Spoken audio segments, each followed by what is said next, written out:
এখন আমার আপন মহাদেশ কবিতাটি আবৃত্তি করছি।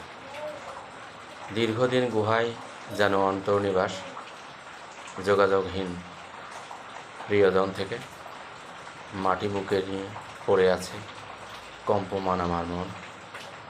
যেন নিশিদিন মৃত্যুর দুয়ারে সে আজ বন্দি, তণ্ডুলের কোনো ছোঁয়া নেই, আছে শুধু বিষ। ঝর্ণাধ্বনি আর হৃদয়ে বাজে না, সজীব প্রাণীর মতো আর অনুভব করি না দ্রাক্ষলতা এ যেন কোনো পরবাস। সীমান্তের রাস্তা যেন চলে গেছে ওই গিরিগুহা বনে, সে এক গহীন ধুধু উপবাসের পথ ছুটে চলে আজীবন। তাহলে আমি কি বিশ্বলতার প্রেমে আবদ্ধ? ধরার হিম অন্ধকারে চোখে দেখি ভাসে অকুল নদী। এভাবেই বেঁচে থাকা এ যেন আপন মহাদেশ।